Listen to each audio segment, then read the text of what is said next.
Ladies and gentlemen, Kindiki's goose is being cooked even further. We're now literally moving from the medium rare category to well done. Just have a look at this cover of the Standard for context, and I quote. The header reads Kindiki stripped, and the subheader reads President William Ruto has dealt Deputy President Kithure Kindiki his biggest political blow yet, stripping him of the powerful intergovernmental coordination docket and handing it to Prime Cabinet Secretary Musalia Mudavadi. Documents obtained by the Standard show Kindiki has lost one of the Deputy President's most influential levers of power, a role previously exercised by both Ruto and Rigathi Gachagua. The move comes as UDA reels from its all-Kalau humiliation and pressure mounts from within the president's camp to rethink the 2027 ticket amid fears Kindiki has failed to stem Gachagua's growing dominance of Mount Kenya. And then unaona hapa wameweka Kindiki akipanguza kipara yake kidogo. I'm sure he's sweating. Now in this video, let us look at some of the reasons why Kindiki has been stripped of his powerful intergovernmental coordination role. And so with no further ado, let's get after it. Number 1. Ruto has promised ODM that he'll give them the deputy president position. In fact, Junet is openly affirming this in public. Here's a tip. If UDA produces the presidential candidate,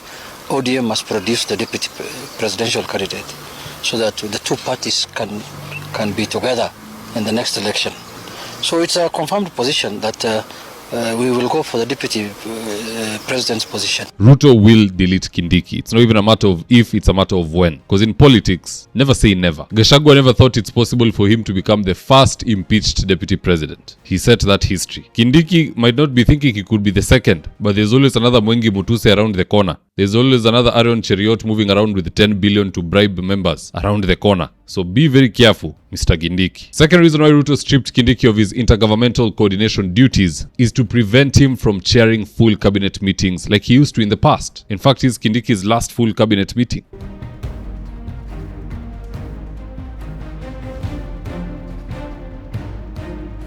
Now, why is it important for Ruto to keep Kindiki from chairing full cabinet meetings? Simple. Ruto wants to kill Kindiki's influence over the current group of CSs and PSs. Because guess what? No boss or employer can tolerate an employee who wants to take their job. That's basically why Ruto hates Kindiki, because Kindiki has openly said this in public. Si mnajua rais amebakisha hata mmoja hapo mbele.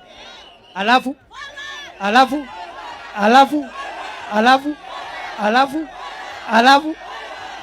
ati what? Ati four term. Ya fireman. Ni four term. Yaani rais amalize. Alafu fireman aende hapo mbele. Wacha nione wale wanasema four term ya fireman jameni.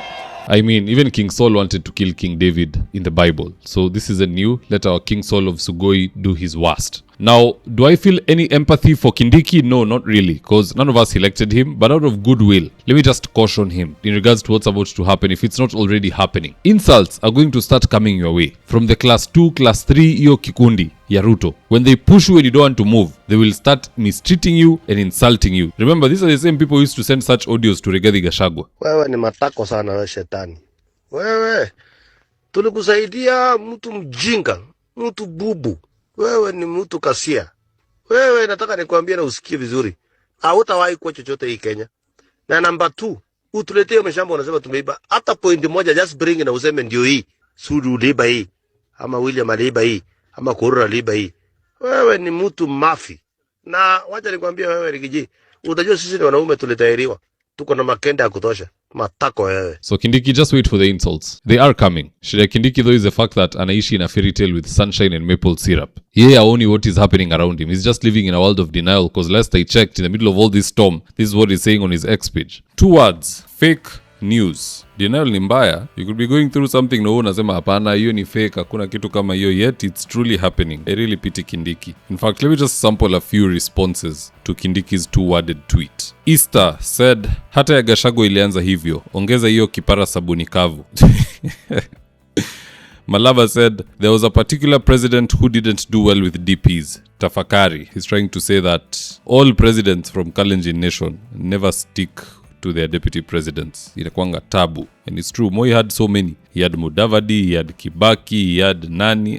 The list was endless. Smooth Move said, Oroba once said, you are only important to Kasongo if you are bringing votes. Unfortunately, Kindiki doesn't have numbers, so your guess is as good as mine. What's the worst that can happen if Soprano wakes up and hands over the resignation letter to Kasongo? Starboy said, your goose is cooked. ODM have decided they want your seat. Utajitetea ukiwa pande gani? Josephine Mumbi said, stop forcing issues mkuu. If I were you, I would surprise them with a resignation letter, then spill all the beans. Alafu I seek asylum elsewhere. You know just too well that you are in a very toxic and abusive relationship. By all means, they'll kick you out in one way or the other. We dance to Dombolo hapo na shetani kabisa.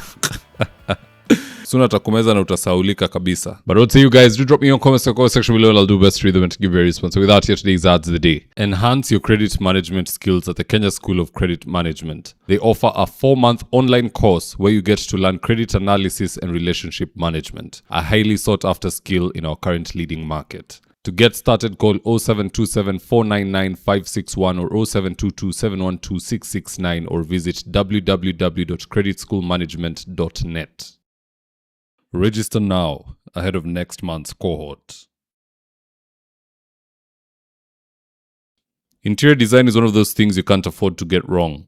So if you're looking for experts to do your gypsum, wainscoting, paintwork, tiles, washrooms, and kitchen, reach out to Dhaka Living on 0706 026 218. That's 0706 026 218. If you're here for the first time, please go on and hit the subscribe button. And if you're watching from a different platform, just head on over to YouTube, search for David Wafula, hit the subscribe button. You're going to be getting a ton of content of this nature. If politics is something you're passionate about, this is definitely the one channel that you really need to subscribe to. Alright guys, adios.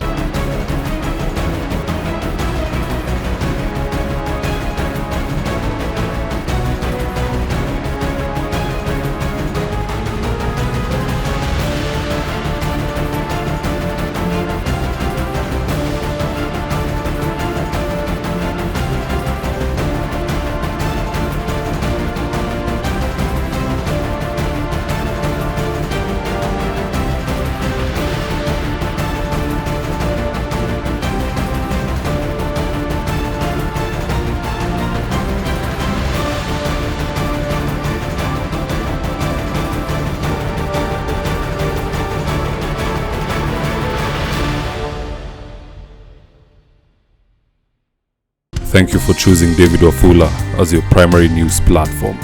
We put countless hours in research, recording, and editing. By showing up each and every day to watch our videos, you encourage us to generate more videos for the viewers. We are on a mission to inform, educate, and build a better tomorrow.